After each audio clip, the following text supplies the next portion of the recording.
Hey guys, welcome back.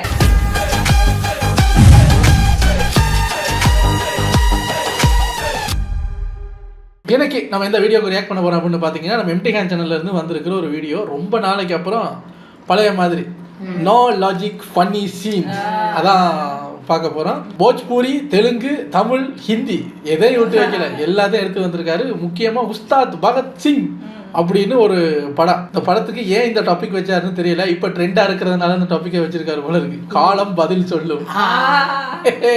சரி, என்ன ஏதுங்கிறத உள்ள போய் பார்த்துடலாம். இது ஒரு ஷார்ட் 13 மினிட்ஸ் வீடியோங்கிறதுனால டக்குன்னு பார்த்துட்டு ரெடி ரெடி. வணக்கம். இந்த வீடியோ நம்ம என்ன பார்க்க போறோம்னா நோ லாஜிக் சீன்ஸ்.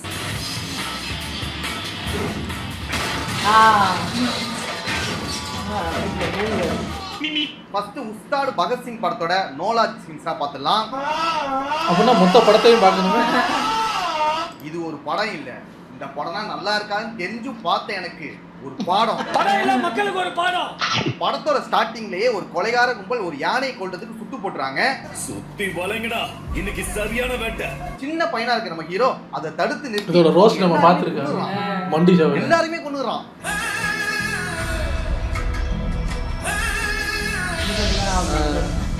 இதெல்லாத்தையும் வேடிக்கை பார்க்கிற கேஎஸ் ரவிக்குமார் அந்த பையனை ஒரு சீர்திருத்த பள்ளிக்கு அனுப்பாம அவரோட ஸ்கூல்லே சேர்த்துக்கிறாரு. கார்டியனா என் பேரு எழுதிக்கங்க. இந்த நிமிஷத்துல இருந்து இந்த பையனுக்கு நான் பொறுப்பு. என்ன மனசுடா, இவர் தாண்டா ஒரு நல்ல ஆசிரியர். இந்த கலிகாலத்துல அந்த மாதிரி மனுஷன் இருக்கிறதுனால தான் இன்னும் மழை பெய்யுது. இப்படி ஒரு நல்ல ஆசிரியரை பாராட்டி இவருக்கு ஒரு நல்ல ஆசிரியர் விருது கொடுக்குறாங்க. உங்களுக்கு தலை சிறந்த ஆசிரியரா ஸ்டேட் அவார்டு கொடுத்திருக்காங்கயா.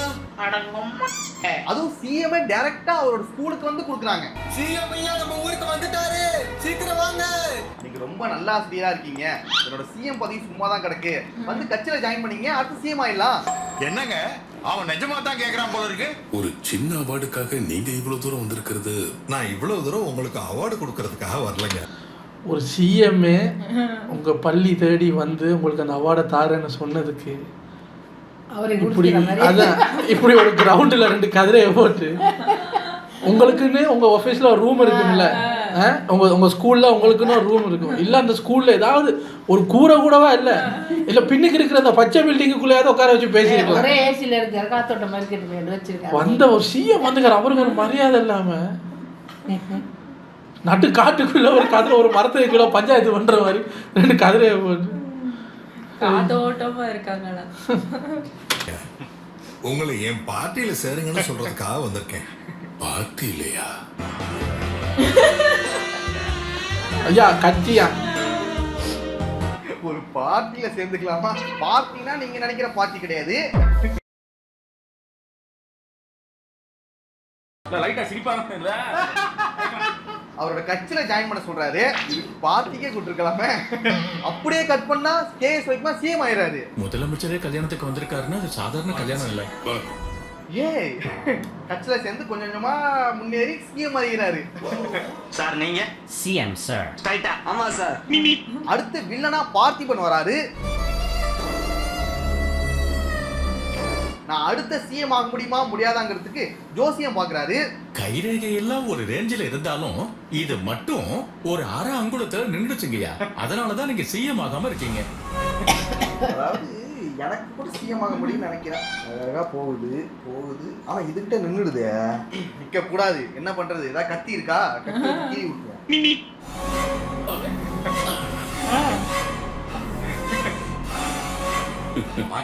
அவ்வளவு சிஎம் ஆசை இப்ப சிஎம்மாவே இல்ல. இல்லடா, பரம்பரையில எவனுமே சிஎம் ஆக முடியாது. என்ன பொறுத்தவரைக்கும் ஜோசியம் உண்மையா இல்லையான்னு தெரியல, ஆனா ஜோசியக்காரன் கரெக்டா தானே சொல்லியிருக்கான். இப்ப ஹீரோ வந்துட்டு ஒரு டான்ஸ் ஆட போறாரு, அதுக்கு பில்டப் பண்றாங்க. யார் இந்த பிள்ளைங்க பசங்க? அண்ணன் டான்ஸ் பத்தி உங்களுக்கு என்ன தெரியும்? அவரோட டான்ஸ் பத்தி உங்களுக்கு என்னடா தெரியும்? பில்லக்கா பசங்களா, அவரோட ஆட்டத்தை பார்த்தா நீங்க சதறிடுவீங்க அப்படின்னு ஏகப்பட்ட பில்டப்பை கொடுக்குறானுங்க. அண்ணன் இறங்குற வரைக்கும் தான் அமைதியா இருப்பாரு. இறங்குறாருன்னா அட்டகாசம். என்ன பயங்கர ஆவா சார். இது யாரு? இவங்க பண்ற பில்டப்பை பார்க்கும்போது ஒரு மரண டான்ஸ் ஆட போறாருன்னு எதிர்பார்த்தேன். பாப்பா காட்டுங்க. ஒரு தடவை ஆடுங்கண்ணா. ஆமாண்ணா, இந்த பிள்ளைக்கா பசங்களுக்கு எல்லாம் உண்மை தெரியணும்னா.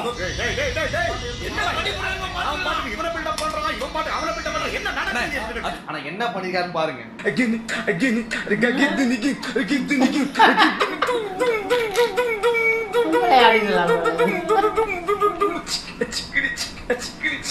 அந்த கர்ச்சீஃப் வச்சுட்டு இப்படி இப்படி இல்ல அவர் பழைய படங்கள்ல அவர் யங்கா இருக்கும்போது நல்லா ஆடி இருக்கலாம்.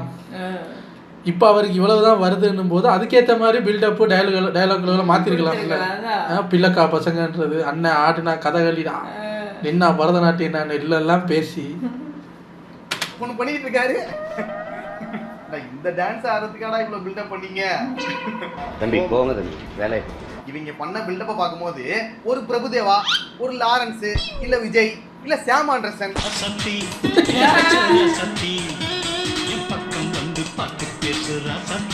இல்ல நிரஞ்சன், அதான் நானும் சொல்ல வந்தேன். அதுவும் இல்லையா அட்லீஸ்ட் ஏன் லெவலுக்காவது இருக்குன்னு எதிர்பார்த்தேன். இவர மாதிரியாவது ஆடி இருக்கலாம்.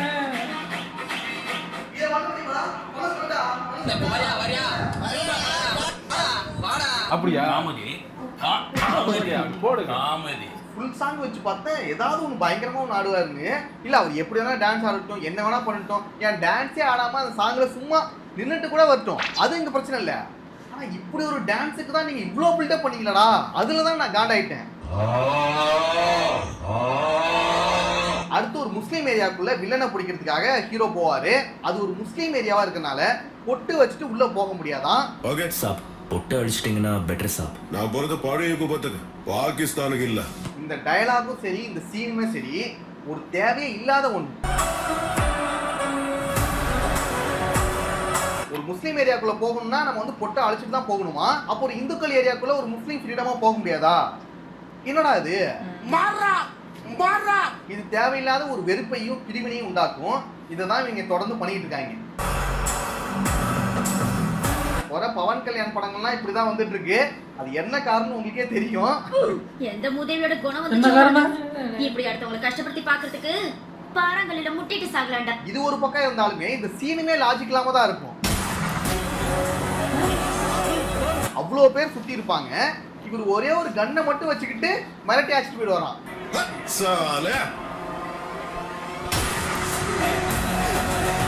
ஒரே இந்த அப்போ 2 புல்லட் வேஸ்ட் ஆயிடுச்சு. மிச்ச புல்லட்டுக்கு அதில் ஒரு என்ன மிஞ்சி போன ஒரு 5-6 பேரை சுடுவீங்களா? மிச்சம் எல்லாரும் சேர்ந்து மொச்சிட்டாங்கன்னா என்ன பண்ணுறது? ஒரு கன்னை வச்சுக்கிட்டு அவ்வளோ பேர் இருக்கும்போது அவரை வந்து தூக்கிட்டு வந்துருவாராம் அவரு. இந்த 3வது புல்லட்டு போச்சு. அதுலயும் தேவையில்லாம 3 புல்லட்டை மேல சொல்றான்.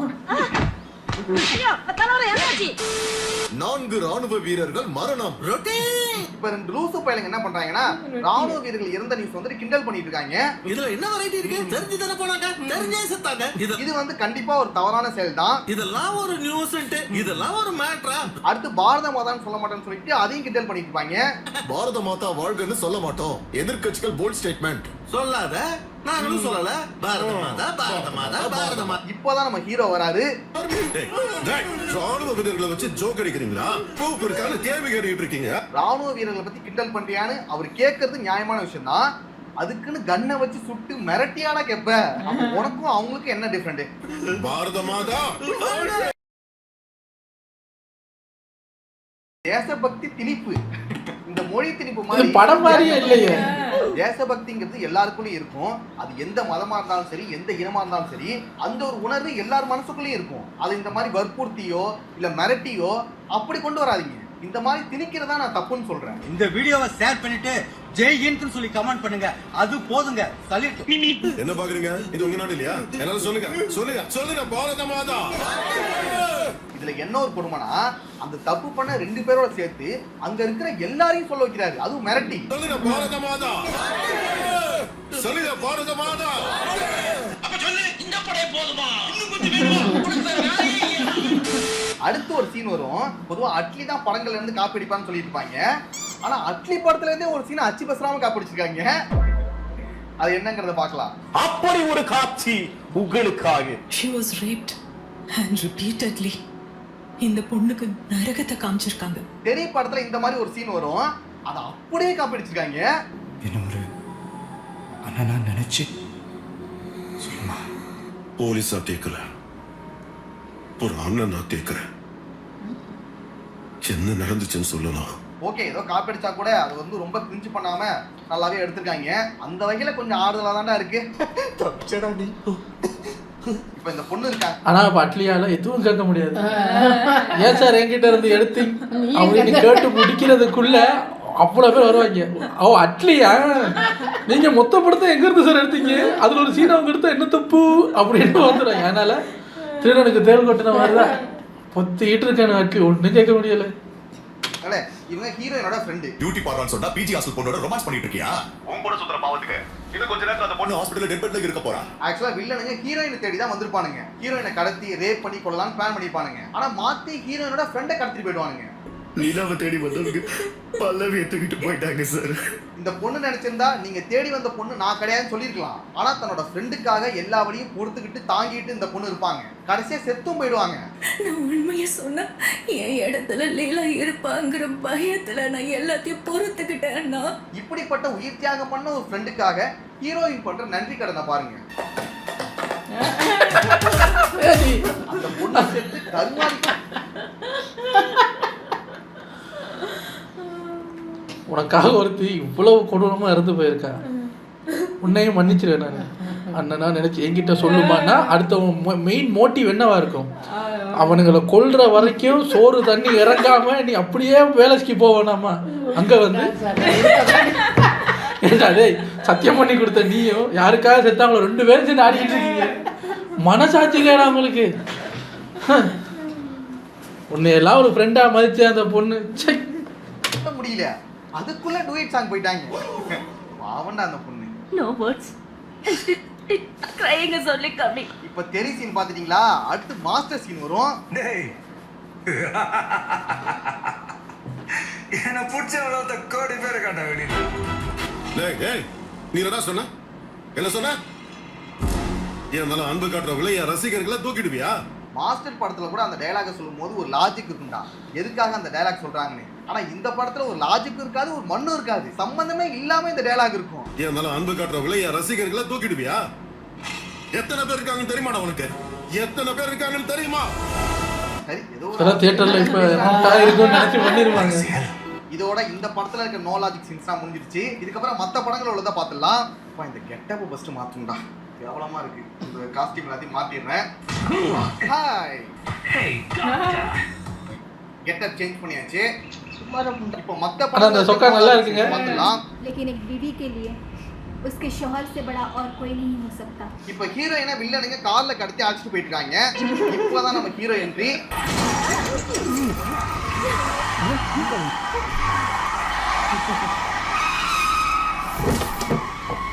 முதல் ஹீரோவை யாராவது முடிச்சு நிப்பாத்தி காப்பாத்துங்க. தலை சுத்தம்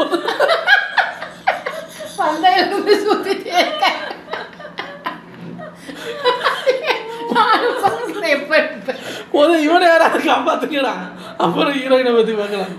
இடிச்ச ஹீரோயினோட கார் சும்மா அடிக்குது. தலை சுத்துது. கார்ல இருந்து இறங்கினோட தலை சுத்தி கீழே. அப்போ கார் சுத்தும் போது பார்த்தேன் வீலுக்கு கீழே ஒரு வீல் வச்சிருக்கேன். இப்ப பாரு இந்த ஷேடோவை பாரு, கேமரா தெரியுது. மேல இப்படி கிரேன்ல வச்சிருக்காங்க போல, அந்த ஷேடோ தெரியுது. சரி, இப்ப தலை சுத்தாம இறங்கி போய் ஹீரோயினை காப்பாத்து பார்ப்போம்.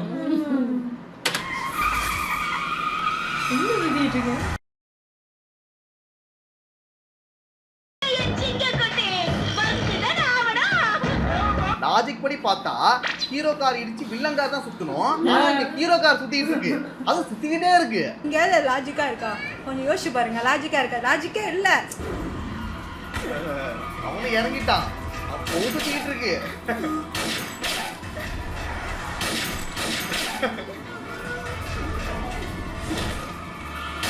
ஐயோ, சுத்திட்டு இருக்குடா.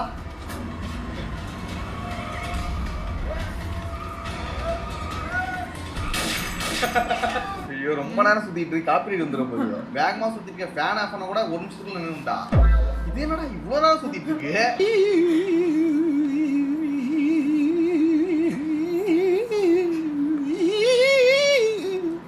இப்ப ஹீரோ வந்துட்டு வில்லனை ஒரு கொடூரமான முறையில கொல்ல போறாரு. இப்படி ஒரு சாவு யாருக்கும் வரக்கூடாதுடா.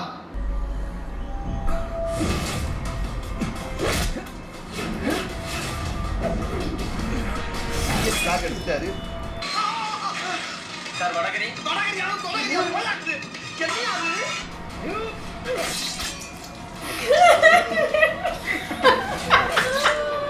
என்னடா டேய் அந்த வழியா இறக்கி குளிட்டு கொண்டு வந்திருக்கோம். குத்தட ஓடிட்டு வெளியே வந்துருக்கேன். ஏண்டா குத்துறதுக்கு ஒரு இடம் கிடைக்கலையா? இது இந்த இடத்துல குத்தி கொடி அசிங்கப்படுத்துறீங்களே தம்பி. என்ன தம்பி நீங்க?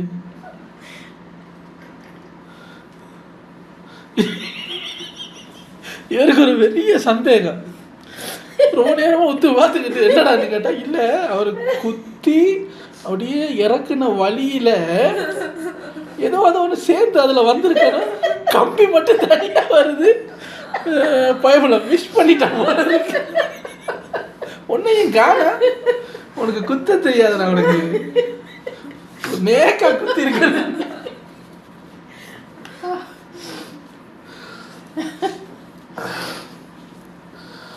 ஒரு பெரிய மனுஷன் செய்த வேலை இல்லைங்கிற மாதிரி கொலை பண்றாரா?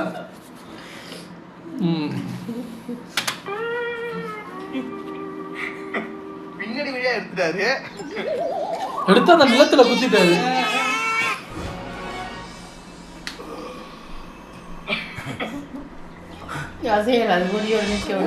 கிரில் சிக்கன் போடுறதுக்கு இப்படிதான் கம்பியை சொல்லுவாங்க. அந்த மாதிரி சொல்லி வச்சிருக்கான். எப்படி இதெல்லாம் யோசிக்கிறாங்க? சர்வீஸ்ல இப்படி ஒரு கொலைய நான் பார்த்ததே இல்ல சார். அதான்டா போஸ்ட் படி தெரியுமா? வெக்கமா இல்ல, கேவலம் இல்ல, இந்த மாதிரி பண்றீங்க, அசிங்கமா இல்ல? ஹலோ ஹலோ,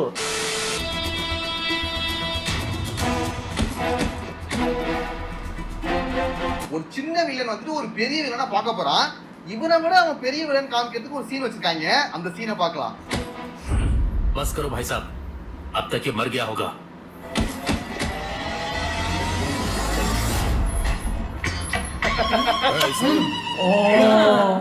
என்னடி இது?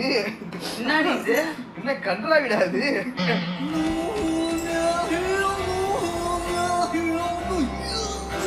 இந்த சாலா பாக்கெட்டை கீழே போட்டா தெரிக்கும்ல, அந்த மாதிரி தெரிச்சிடுச்சு.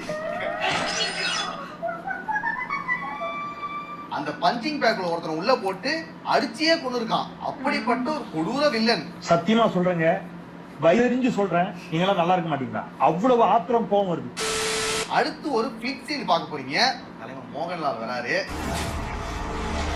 இவரா?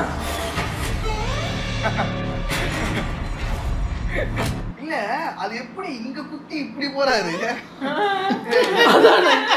எப்படி குத்தி எப்படி போற? இங்க குத்தி ரிவர்ஸ்ல அடிச்சா மூக்கு கீழே போய் உடைஞ்சிருமே. மோகன்லால் ஐயாவா? அவரா? அவருமா? என்னடா அது புதுசா இருக்கு? இப்படி போய் இப்படி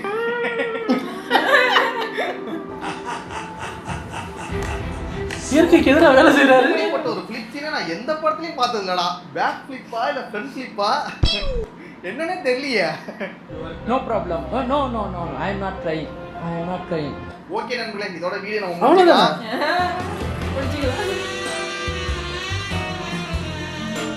வீடியோ நல்லா இருந்தது. ஆனால் முக்கால்வாசி நம்ம பகத்சிங்கி தான். அவரை வச்சு ஓட்டுன்னு ஓட்டிக்கிட்டு அவரை தனியாக ஓட்டுனது தெரிஞ்சிடக்கூடாதுன்னு சும்மா உப்புக்கு தப்பா 4 பேரை சேர்த்து விட்டுருக்கீங்க. அவர் தனியாக அடி வாங்கினது தெரியக்கூடாதுன்னு. ஆனால் நல்லா இருக்கு. ரொம்ப நாளைக்கு அப்புறம் நாலேஜிக் சீன்ஸ்லாம் பார்க்கும்போது இந்த போஜ்பூரி படம்லாம் பார்த்து ரொம்ப நாள் ஆச்சு. நீங்கள் தான் அதெல்லாம் எடுத்து வர்றது. இப்போ நீங்களும் ஆளக்கான நல்லா இருக்கு. உங்களை அடுத்த வீடியோவில் வந்து சந்திக்கிறேன். பாய்.